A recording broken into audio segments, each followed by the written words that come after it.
Ну что ж, как ваше настроение сегодня? Мы живы и здоровы? Как лето вас,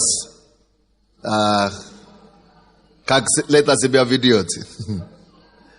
Нормальное лето или неинтересное лето? Каждый день в Иисусе, в принципе, должна быть интересной. Если мы ходим с Иисусом, если мы делаем послушно Ему, делаем то, что Он говорит нам делать, то каждый день должен быть день благословения. Так что подключитесь, друзья. Жизнь интересная. И Господь тоже интересный. Так что давайте подключимся к Богу и будем служить Ему радушно.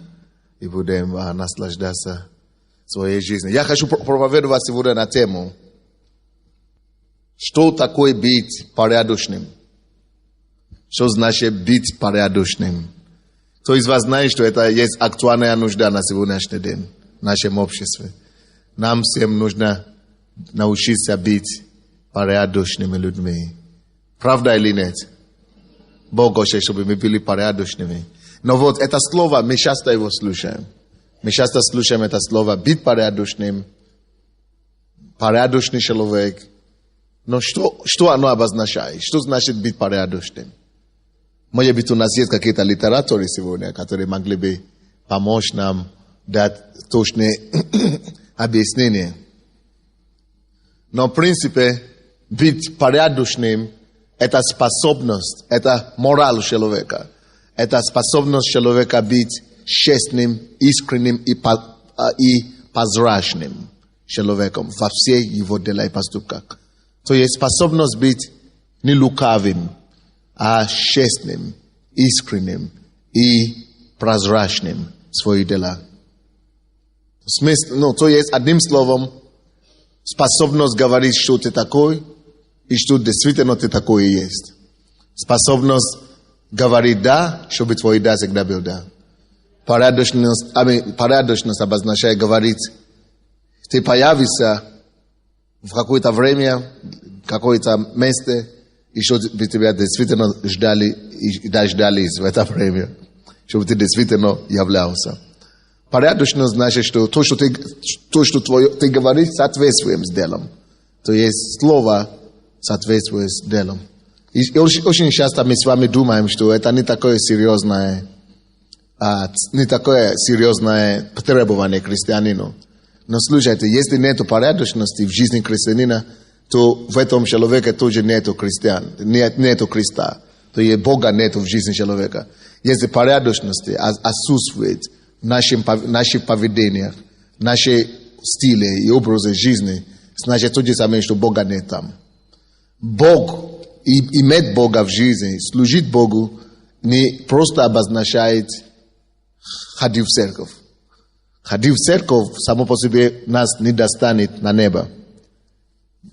Говорить, что мы верующие, и что мы христиане, сам себе бить в грудь, говорить и утвердить, что я верующий, я вот такой, тоже ничего еще не обозначает. Это тоже еще не обозначает, что мы верующие. Быть верующим, быть христианином обозначает прежде всего делами своими доказать это. А доказать делами значит поступки наши больше за нас будут говорить о нашей порядочности, чем наши слова. Так что, если нет порядочности в жизни человека, во-первых, он даже не говорит о том, что он верующий, не говорит вообще, что он христианин. Вообще это не пахнет. Не будем говорить, пускай он даже будет пастором. Но если нет порядочности, то нет Христа в жизни человека, нет Христа, нет Иисуса в жизни этого человека. Матфея 5 глава говорит об этом.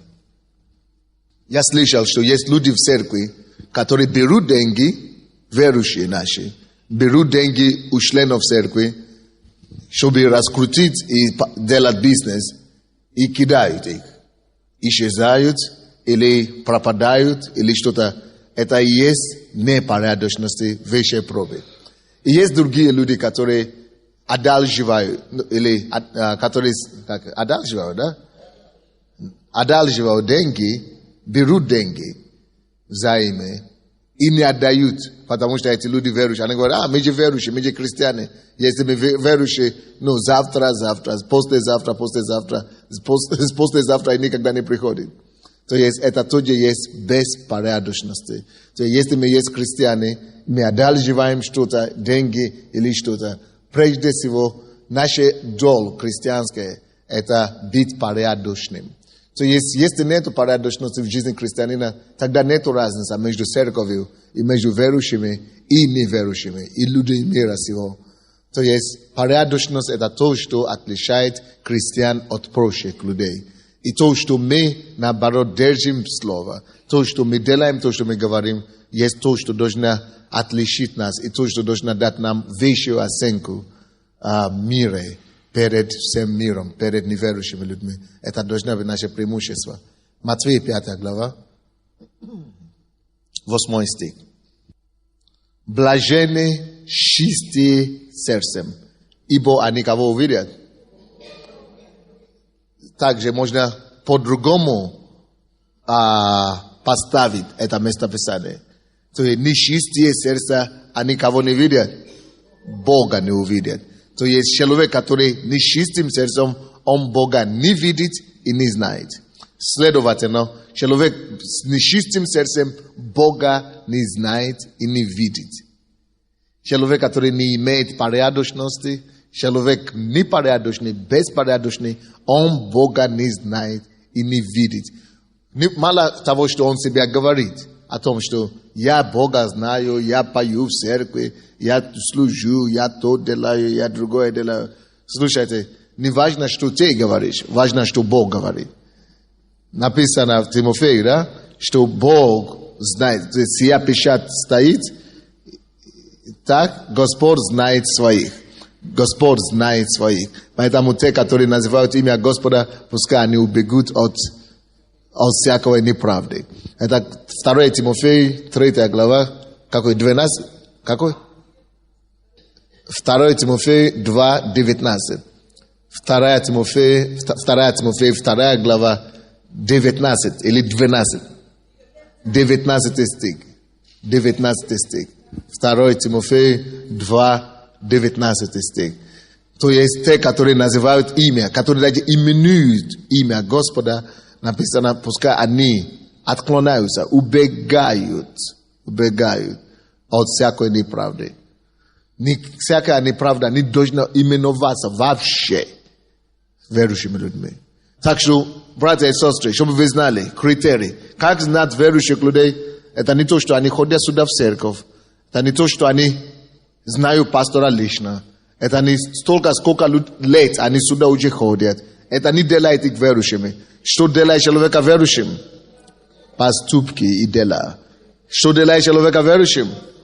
Поступки и дела. Так что не говорят, вот однажды в четверг даже, прошлый четверг было у нас такое свидетельство. Один человек рассказывал, как сестра, которая в церкви здесь выходит на сцену, выступает, стихи читает, да? Все стихи знает. Даже пастор Сандей зачитывает стихи, да? И тут берет деньги в своей домашней группе и говорит, завтра верну, послезавтра еще верну. И не возвращает. Разве это верующий? Это не серьезно. Лучше свою рубашку продать и делать и быть порядочным, чем доброе имя лучше всякого золота и серебра. Или нет? Доброе имя лучше. Представьте себе, какой мир будет и какая Украина будет, если все станут таковыми порядочными. Представьте себе, да? Если все становятся порядочными людьми, какая будет Украина? Это будет сказка, процветание и благополучие придет в эту страну. Но если будут все прикидываться святыми, то апостола Павлами и Петрами, а на самом деле жулики живут внутри, то в стране жуликов никому хорошо не будет. Кому на Руси живется хорошо, никому не будет жить хорошо. Всем будет плохо, потому что все обманывают друг друга, все предают, все продаются и все покупаются. И не дай Бог, чтобы у нас Такая страна, тем более верующие. Верующие люди должны стать надеждой этого общества. Мы должны быть надеждой этого общества. Поэтому быть порядочным, это быть честным, искренним и прозрачным во всех своих делах. Во всех своих делах. Чтобы слово соответствовало делами. Так? Как же стать порядочным? Второй вопрос. Как нам стать порядочным? Что нам поможет быть порядочным? Во-первых, если вы хотите научиться быть искренним, честным, порядочным, начните с тем, чтобы начинать ясно и четко высказывать то, о чем вы хотите сказать, ваши желания. Научитесь говорить прямо, без лукавства, без углей, острые или такие мягкие угли. Просто начните говорить четко, то, что вы думаете, научитесь просто и говорить. Научитесь говорить так, как вы думаете. Быть конкретным в своем выражении, в своих мыслях. Быть прямым в общении, в разговорах, выражениях. И быть более четкими. Знаете, люди, которые говорят, говорят все вокруг и около. Вот это как раз плацдарм для обмана. Говорят все, где-то, вроде бы, да, нет, да, нет. Да, нет, никогда не поймешь, где он находится, на стороне да или на стороне нет. Научитесь, если вы действительно хотите помочь себе, чего это начинается. Формируйте четко, что вы хотите делать, что вы хотите говорить, что вы ищете, что вы ожидаете от человека. И научитесь отделить себя, преодолевать себя и более четко и прямо говорить. Ведите разговор прямо, прямой разговор, прямой речь. Задавайте людям также вопрос напрямую. Если что-то есть внутри вас, беспокоит вас, прямо скажите. Научитесь задавать вопросы четко, прямо. Используйте специфики. Говорите как это четко, как специфично, как это не специфически, это на английском. Конкретно. Назовите вещи своими именами, чем говорить просто в общем. Следующее, что вам поможет быть более порядочным. Не ссылайтесь, перестаньте ссыляться на свои мотивы. Что у меня же мотив хороший, но я же не это имел в виду. Вот обычно люди, которые обманчивые, непорядочные, они всегда говорят, но несмотря на то, что я делаю не важно. То, что я так сказал, или то, что я так сделал, это не то, что важно. А вот на самом деле я другое хотел сказать. А на самом деле, я же не это имел в виду. Я же хочу как лучше. Вот мы говорим мотив, что мотив мой, чтобы делать лучше. Мы не хотим твой мотив. Никто твое сердце не видит, и никто твое сердце не считает. И мы не хотим расшифровать твое сердце. Мотив твой нам не волнует. Нам волнует то, что ты делаешь. Нам волнует то, как ты себя ведешь. Нам волнует то, что мы слышали от тебя. Нас волнует то, что ты сделал. Нам волнует конкретные действия. И если вы хотите быть порядочными, вы хотите научиться быть порядочным, вот себе, убедите себя, научите делать акцент не на то, что я же хочу как лучше. Я же,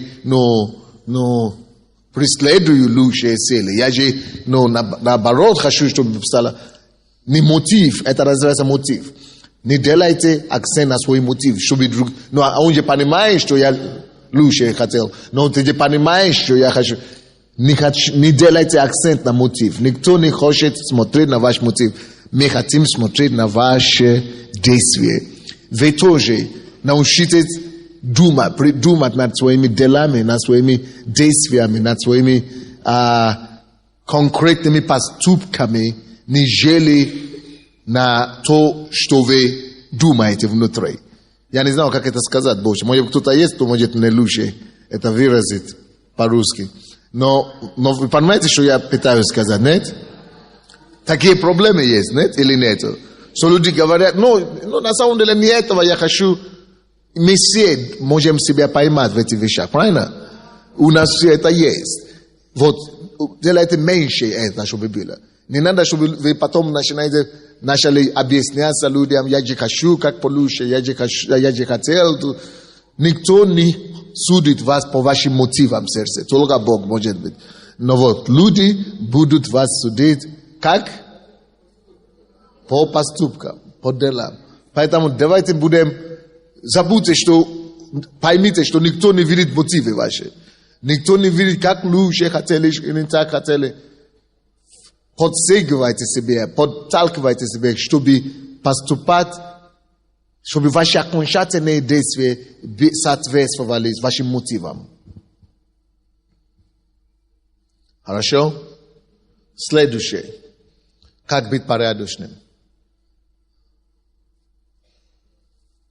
Прилагайте усилия и старайтесь, когда вы общаетесь с людьми и рассуждаете между людьми, в делах, то, что люди делают, прилагайте усилия и старайтесь быть более объективными в ваших рассуждениях, чем не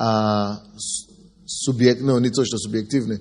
Поменьше судите людей, поменьше судите поступки других людей. Хорошо? Поменьше судите. Если вы не будете указывать пальцем, судить людей, говорить, как он может так поступать, почему он такой плохой, чего он такой.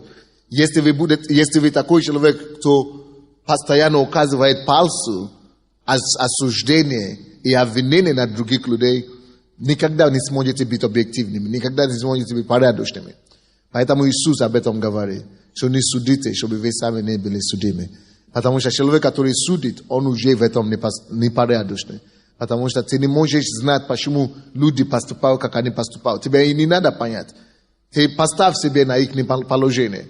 Поменьше судите людей. Ты можешь сказать, я бы так не поступил. Хорошо. А почему он так поступает? Бог с ним. Он сам знает. Но я бы так не поступил. Но не скажи, что как можно так поступить? Как это самое? Это твоя проблема, что ты так не поступишь. А другой так поступит, у него будут объяснения свои. Поэтому давайте меньше будем судить. Потому что Иисус говорит, тот, кто судит, обычно у него еще больше проблем внутри. Он говорит, чего ты видишь, хочешь помочь, вытянул, как там, кусаешь? Кусаешь, да, или? Клушок, да? Сушок, да, сушок.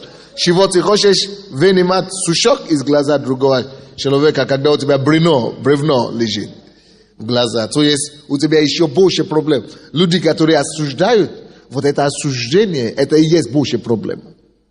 Это и есть больше проблем. Если он осуждает, значит у него еще больше проблем, чем другие. Можно констатировать факт. Это другое, потому что многие люди верующие тоже идут в другую крайность. Что мы видим, что человек поступает плохой, и мы говорим, я не буду его осуждать. То получается, мы становимся либеральным ко всем. Нет? Если ты видишь факт, этот человек так поступил, это есть факт. Можно констатировать факт, но ты не осуждаешь при этом. Есть разница. Ты можешь говорить, это факт. Я говорю то, что я видел, или я говорю то, что этот человек сделал. Он взял эти деньги, украл. Я это видел. Я не осуждаю, почему он украл и так далее. Это другое дело. Но то, что он взял, я это видел. Он украл. Это есть факт. Я не могу отмазываться от того, что я видел. Я это видел. Или ты мне это сказал, ты обманул. Ты мне это говорил. Да, я не могу сказать, что ты это не говорил. Это есть факт. Ты это говорил. То есть, многие люди часто, особенно верующие, часто начинают скрываться и прятаться за этим словом «не суди», чтобы не быть судимым. Они видят истину, видят факты и говорят, нет, я не хочу, я не знаю, я не хочу судить. И они начинают прятаться. Кто из вас знает, что это тоже лукавство. И это тоже несправедливо. Попытка быть сверхсвятым. И что я не хочу никого осуждать, я не хочу никого, я святой. Вот твоя святость, это ложная, она и есть тоже непорядочность. Потому что если все начнут делать вид, что они не видят факты, тогда не будет судебной системы вообще в стране. Милиции не будет, судов не будет. Ну, потому что нельзя никого обвинять. Нет. Нужно разбираться в фактах. Нужно констатировать факты.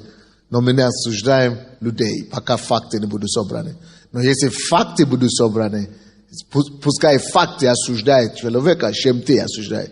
Если факты и все факты свидетельствуют, что человек виноват, значит, эти факты его осудили. Не я его осудил. Это его поступки сами его осудил. Это факты, эти его осудили, а не я его осудил. Понятно вам или нет?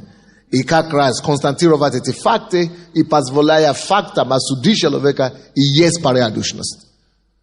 И это отличается от того, когда ты не имеешь факты и осуждаешь. То, что Иисус имеет в виду, это то, когда мы не знаем, что стоит за делом человека, и мы его без фактов, без ничего осуждаем. Когда мы осуждаем вот так, значит у нас больше проблем. Но если у нас есть факты, пускай факты сами за себя говорят. Это понятно или нет? Или не совсем эта логика понятна? Очень понятно. Хорошо. Следующее. Как быть порядочным? Если мы хотим быть и стать порядочными, нужно понять о том, что на сегодняшний день мы уже несовершенны. Вы знаете, как нам хочется иногда думать, я нормальный, а это они все ненормальные. Я порядочный, это они непорядочные. Я хороший, это мой муж такой неплохой, плохой. Я порядочный, это он такой непонятный. Я, или наоборот, муж говорит, я нормальный, это она такая ненормальная. То есть, когда вы начинаете думать, что вы уже в порядке, что вы уже в форме, вы уже совершенны. Это значит, как раз у вас еще больше проблем. Значит, у вас другая проблема другого плана. Значит, у вас самоуверенность. Значит, у вас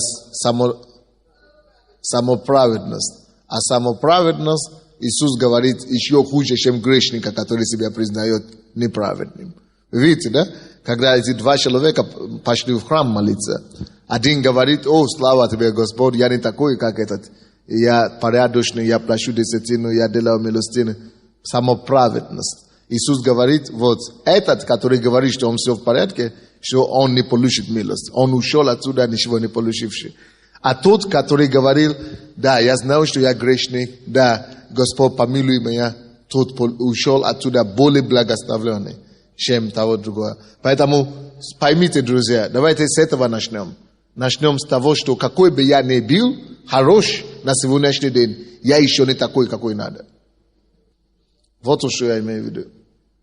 Какой бы мы с вами не были хорошими, порядочными, на сегодняшний день никто из нас не есть хороший. Никто из нас не есть, какой мы должны быть.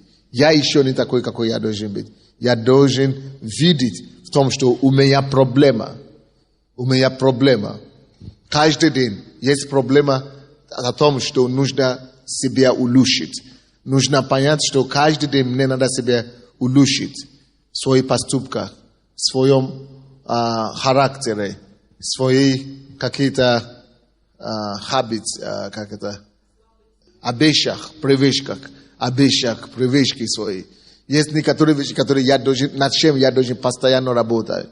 И мы с вами, иногда мы работаем над одним, мы победили это одно, а потом второе появляется откуда-то. И то, что ты победил уже год назад или 2 года назад, опять обнаруживаешь, что, слушай, вроде бы я его уже победил, и я расслабился в этом плане, и уже опять вылезла здесь. То есть это есть проблема, с которой мы все будем постоянно сталкиваться. И я вам скажу, что и Бог это знает.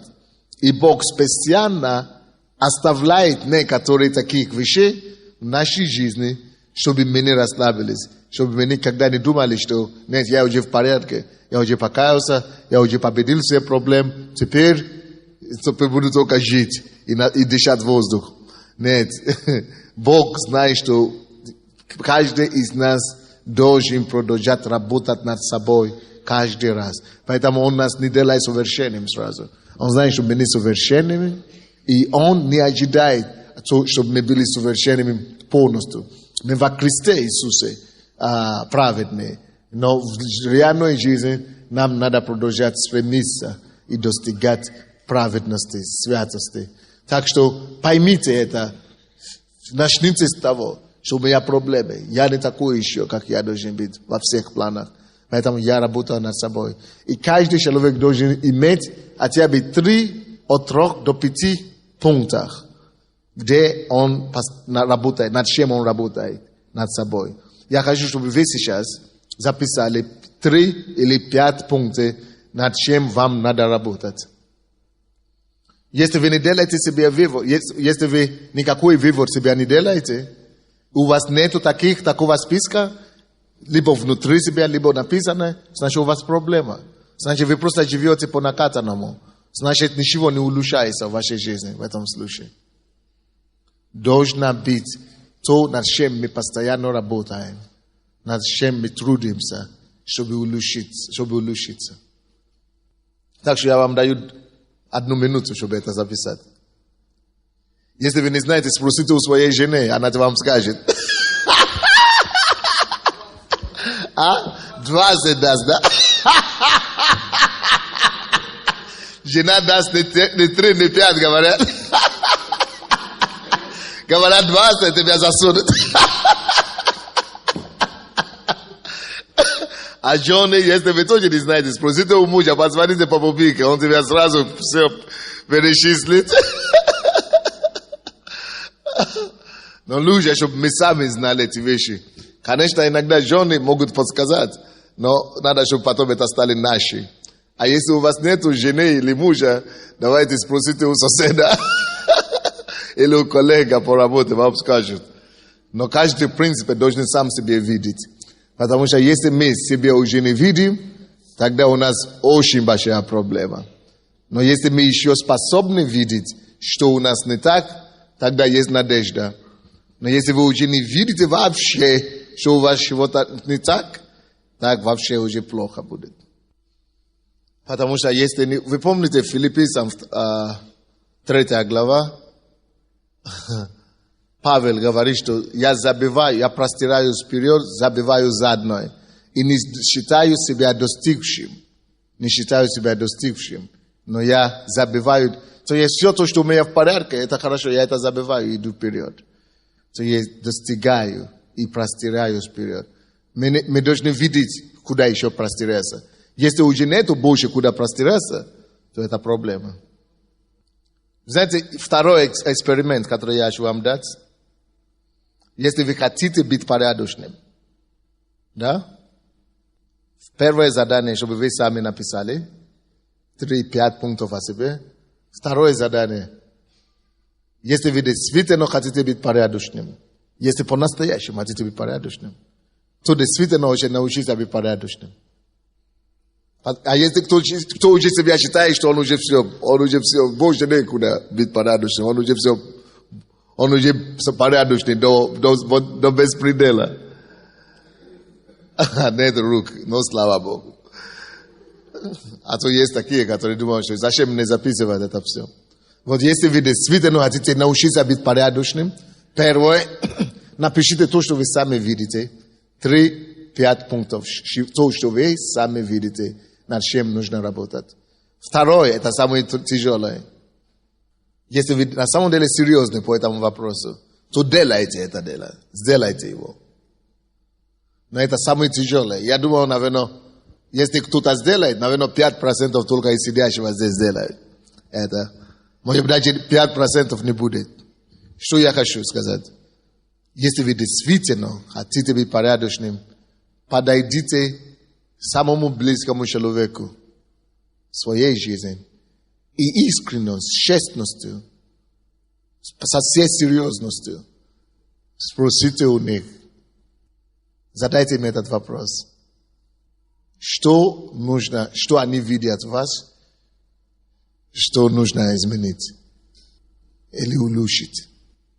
Пускай вам скажут, что у вас такой, чего нужно было бы улучшить.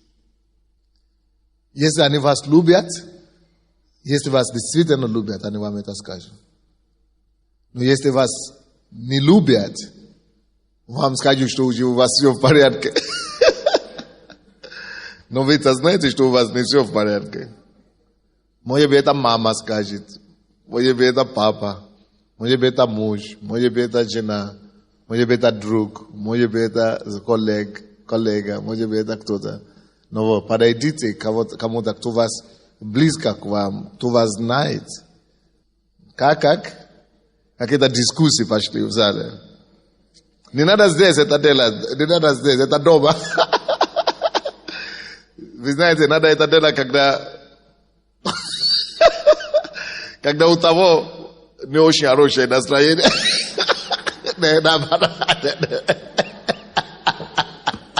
Не, я пошутил.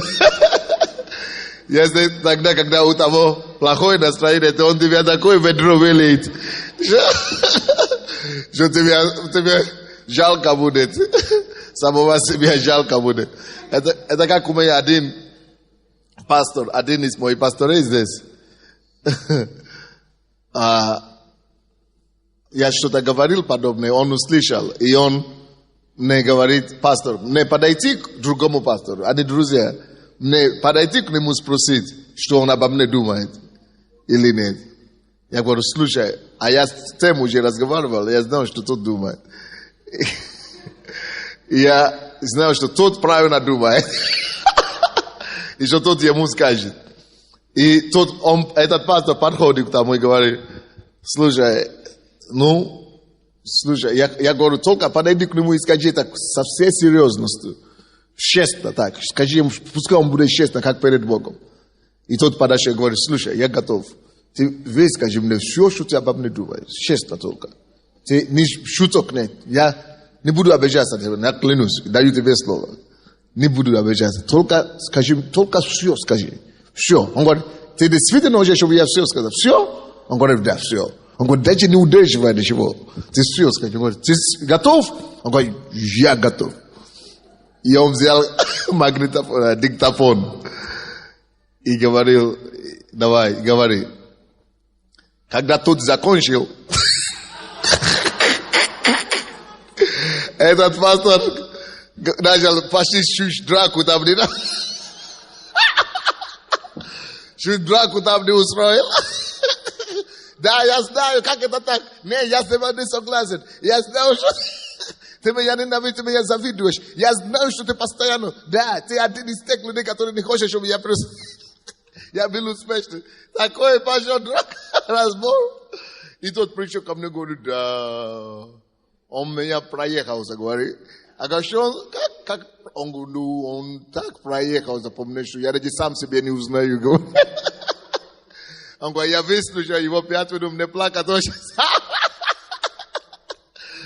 Поэтому только если вы действительно искренны. Потому что мы сами себя не видим. То согласен, что он сам себя не видит. Мы сами себя, к сожалению, не видим. А? Иногда даже не хотим видеть, да? Это страшнее, если мы не хотим видеть. Потому что если мы не увидим, мы не улучшимся. Хорошо, и этот пастор ко мне подходит и говорит: слушай, он проехал, запомни. Я говорю: а что он говорил?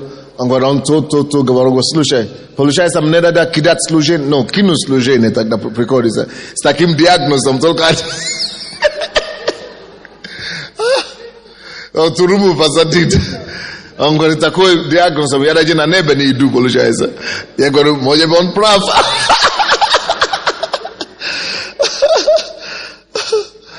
С таким диагнозом даже на небо, наверное, никто не возьмет. Но хорошо, если в ад возьмут. Да. Ты думаешь, что он это все-таки сделает? Да, что-то рукнет. Руки отказались подниматься. Кто-то все-таки поднимал руку, да? Вы думаете, сделаете? Когда сделаете?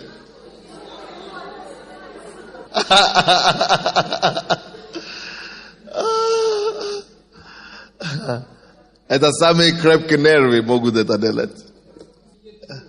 Как? Без критики нет роста. Вот такие вещи помогут нам быть порядочными. Помогут нам. Следующее. Если вы действительно хотите быть порядочным, моим никто уже не хочет слушать следующее. Уже хватит. Если вы действительно хотите быть порядочным, следующее, что нужно делать, когда вам начнут высказывать, или когда вы сами начнете это замечать, и это все начнет выплываться, то просьба, пишите это себе тоже. Не ищите оправдания. Ну да, я сам это знаю, да, и конечно я это знаю, это потому что я хочу как лучше, это потому что вот я без отца рос, это потому что я без матери рос, потому что родители от меня отказались в детстве, это потому. Просто, это самое тяжелое. Когда тебе высказывают, и ты еще имеешь право отвечать, как-то какие-то оправдания выдумывать, то еще вроде бы не так больно. Но когда тебе приходится это все выслушивать, и не имеешь права еще какие-то реплики, свои оправдания сказать, то из вас знает, что тогда это еще балуще это становится. Но если действительно мы хотим помощь, то это нужно делать. Я помню, я недавно, в апреле, мы с женой, мы были в гостинице в Австралии. Особенно, когда вы в гостинице отдыхаете, это расслабляйтесь, тогда еще приятно это слушать. И моя жена мне говорит, что ты такой вообще солидный муж Божий. Я не знаю, какой бы ты был, если бы у тебя не было бы этой недостатки, этой 3 вещи. Вы знаете, как это не странно? Все вещи, которые она говорила, как раз неделю до того, или даже нисколько, на этой же неделе, как она мне это говорила, Дух Святой молитве мне это сказал. Но когда Дух Святой говорит, не так четко было. Ты начинаешь думать, это наверное я, так когда Дух Святой говорит, это внутри тебя, у тебя массу аргументов. И оправдание, чтобы задушить и заглушать это все. Но когда твой самый близкий человек тебе повторяет то же самое, что тебе втихаре никто не слышал молитвы, Бог говорил, да стоп. Да. Значит, что-то это серьезно. Это более серьезно, чем я думал. Но проблема даже не в том, чтобы выслушать это. А потом, как работать над этим потом. Потому что вроде бы ты уже все это подчеркнул, а потом бац, забил. И не дай Бог, чтобы это еще твоя жена, она тебе напомнит.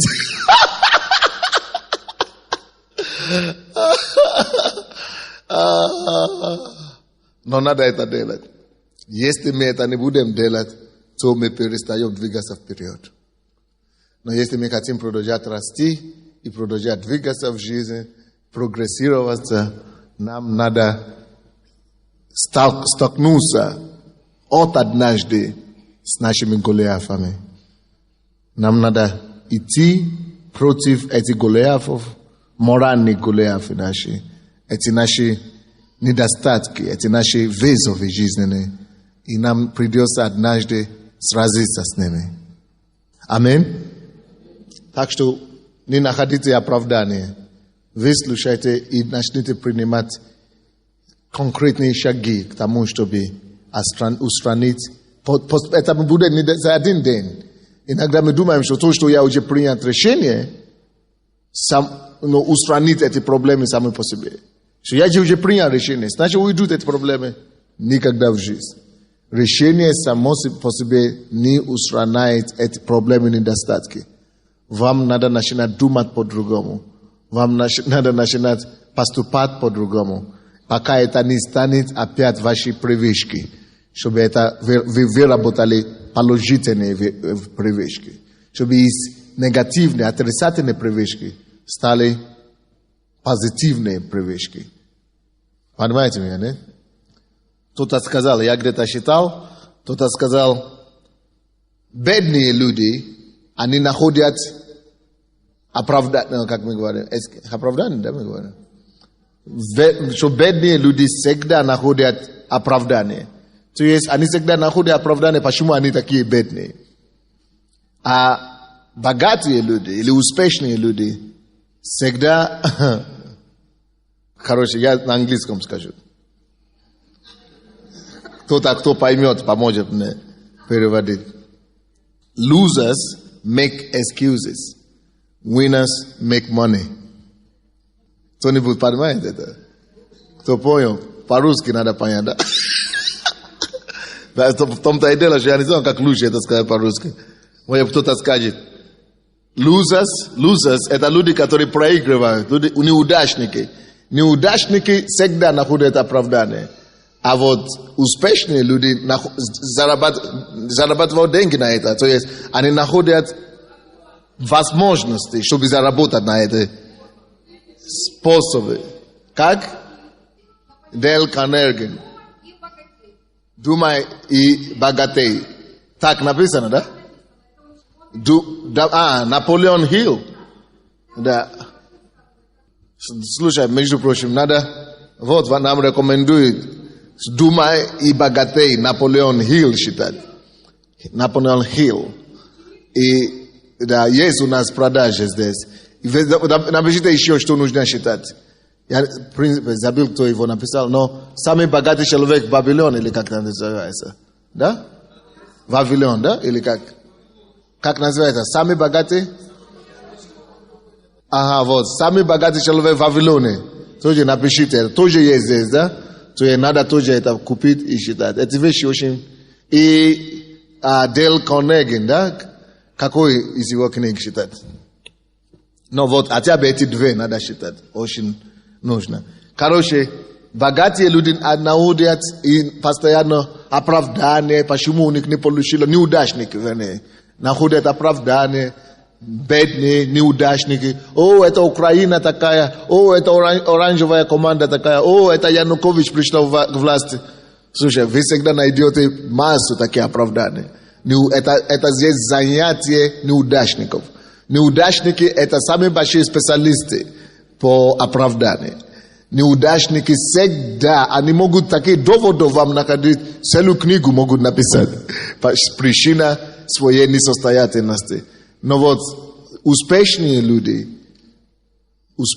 богатые люди, они наоборот находят возможности. В эти же оправдания, там же, где люди другие говорят, что не может быть, они находят причины, почему это должно быть. Почему это возможно. То, что они говорят невозможно, они говорят, находят причину, возможности, почему наоборот можно это делать. Они превращают минусы в плюсы. Следующее. Хотите быть порядочным? Последнее, что нужно. Не последнее, но... Чтобы быть порядочным, возьмите ответственность. Возьмите ответственность за себя, за свои эти поступки, за свои ошибки, за свои недостатки и за свою жизнь. Когда вы находите эти вещи, над чем нужно работать, возьмите за них ответственность. Примите решение и начните что-то делать, чтобы их устранять и убрать с вашей жизни. Но с другой стороны, хочу вам сказать, что будут критики незаслуженные тоже в ваш адрес и в адрес всех людей. Помните, что те, которые что-то делают, их всегда будут критиковать. А те, которые ничего не делают, то даже никто не знает, что они живы, тем более критиковать. Никто их не замешает. Поэтому примите критики нормально, примите критики созидательно. Не станьте хамелеоном, потому что вас критиковали вчера, надо стать другим. Нет. Посмотрите на эту критику, анализируйте ее, посмотрите, что там есть зерно здоровое, возьмите это, поправьте себе, и то, что вы думаете, что несправедливо, оставьте в сторону. Критики могут вам помочь стать лучшим, но также критики могут остановить вас. Чтобы критика не остановила вас, вам надо научиться идти дальше после критики. Матфея 5 глава, 36-37 стих. Мы все это знаем. Матфея 5, 36-37 стихи. «Ни головой твоею не клянись, потому что не можешь ни одного волоса сделать белым или черным. Но да будет слово ваше, да, да, нет, нет. А что сверх этого, то от кого? Лукавого». Бог говорит, чтобы мы даже не давали объяснения, чтобы мы не давали оправдание. Что люди, которые любят давать оправдание, это люди обычно, которые что-то не то. Когда ты постоянно ищешь оправдание, это потому что ты виноват. Вот. Пускай твои дела, твои действия больше докажут, что ты прав, что ты нормальный, что ты порядочный. Дела пускай говорят. Дела говорят больше, чем слова. Евреям 12:14. Евреям 12:14. Евреям 12:14 говорит: старайтесь иметь мир со всеми и святость, без которой никто не увидит Бога. Без чего никто не увидит Бога? Как? Без святости. Никто не увидит Бога. Помните, с чего мы начали? Чистым сердцем Бога узрят. Без святости никто не увидит Бога. То есть это очень серьезные вещи. Только святые сердцем Бога узрят. Только чистым сердцем Бога узрят. Без святости никто не увидит Бога. И может быть есть кто-то, или есть люди, которые вы хотели сказать по этому поводу, или вы хотите свидетельствовать, или вы хотите подтвердить о том, что эта тема действительно актуальная, или не очень актуальная. Это может быть не актуальная, но я считаю, что это актуальная. Если есть практически какая-то история или свидетельство по этому поводу, можно подойти. Мы всегда так делаем. Ждем, чтобы все другие вышли, а потом мы начнем бегать последними. Но я стараюсь разбить эту традицию у нас, что мой храм край, а моя хата с краю. Это не пойдет в церковь. Кто не вышел сейчас, тут уже опоздал, потому что люди любят потом прибегать попозже. А не надо. Вы не вышли сразу, значит уже поздно. Да, здравствуйте. Здравствуйте. Вы знаете, я хочу засвидетельствовать о том, что мои дети уже 6 лет женатые. И моя сваха, она неверующий человек, она постоянно меня оговаривала. Но знаете, я всегда дарила ей любовь. От чего оговаривала? Ну, что вот мы не такие, мы то, разные, знаете. От церкви, да? От церкви, о том, что я неправильно веду, что я там то. Но я всегда сеяла в нее любовь. И вот 5 лет, то есть 6 лет я еще никогда не была в ее доме, не была на даче. И вот на этой неделе я поехала к дочери на имениннице на даче. И я просто говорила с ними, соседей, и кто-то с них позвонил соседей и рассказала мне, что какая женщина там. И то я все говорила о Христе. И она именинница, ей 55 лет было 17 числа. И я звоню, знаете, с такой радостью поздравляю, и говорю: вы знаете, у вас так хорошо на даче, вы такая умница, вы то. Она впервые меня пригласила на свой юбилей. И вы знаете, это было то, что ты сеешь в этих людей, вот действительно Божью порядочность. И это очень важно. И таким образом... Побеждаешь зло добром. Зло добром. Да, и таким образом я завоевала ее доверие. И вы знаете, это прекрасно. И люди, когда видят нашу открытость, видят нашу порядочность, это притягивает. И мы должны так поступать, потому что мы действительно есть свет Христов. И знаете, еще такой момент, женское служение Центральной Церкви. Мы каждую субботу проводим служение. И в эту субботу будет такая тема. Камни, тормозящие физическое и эмоциональное исцеление. И там будут даны вам ключи, по которым вы увидите, почему так происходит, почему. Это все Бог хочет нас благословить. Мы вас приглашаем в женское служение Центральной Церкви в субботу 26 числа в 15:00. Время перенесено с 14 на 15:00 на это служение. И вы получите ключи, свидетельства и увидите, как это прекрасно служить таким образом людям. Спасибо. Спасибо. Будьте благословенны.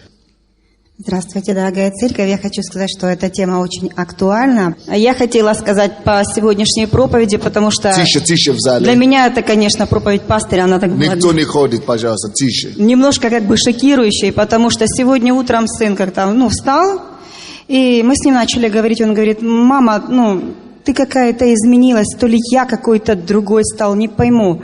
А я говорю: а что происходит вообще? Говорит: вообще какой-то такой мир, так все хорошо, так все нормально. Я говорю: сын, это я изменилась, потому что я приняла решение измениться. Мы как родители всегда хотим, чтобы наши дети были лучше, и мы всегда им выставляем требования, что-то от них требуем, и мы требованиями своими не слышим их, не видим их, и мы, бывает, грубые к нашим детям. Я просто приняла решение, увидев, как Иисус любит меня. Сколько раз я не слышу или что-то делаю не так, и Он постоянно приходит, и Он любит, и Он ободряет.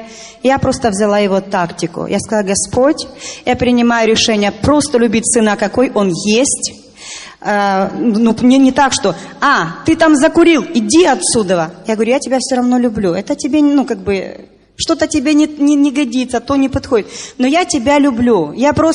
Для меня это было очень серьезно. Вчера он, когда собирался куда-то ехать, он говорит: мам, посмотри, как я оделся. Тебе так нравится? А я так посмотрела и говорю: сын, а как тебе нравится? Я просто приняла решение уважать его вкус, а не навязывать свою волю.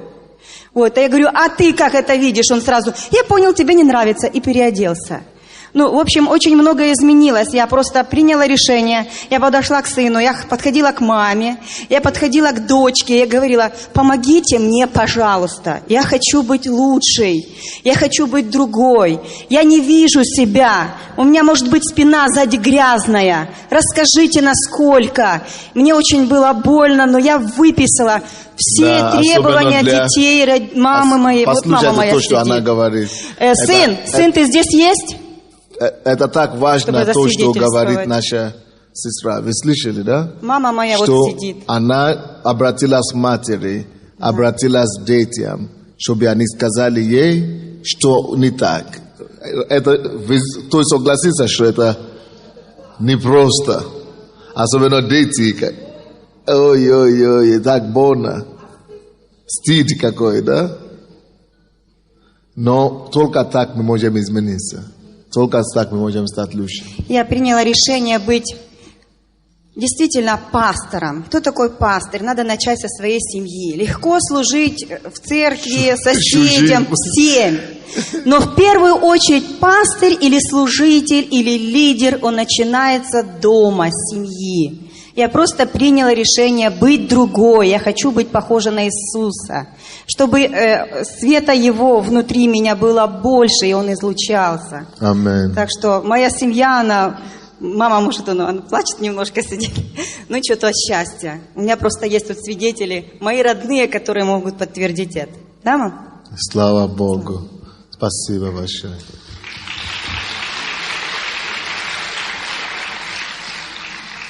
Добрый день, дорогая церковь.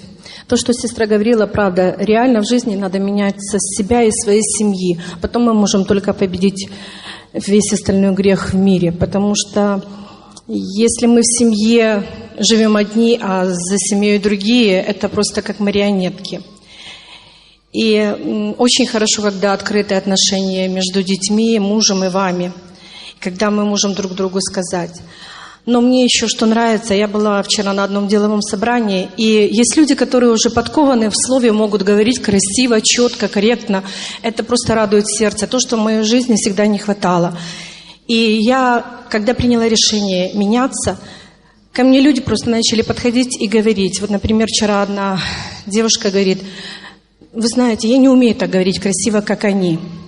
Вот красиво это, и просто не умею говорить. И мне Бог открыл другое. Не просто говорить. Надо говорить четко, изъясняться, мудро.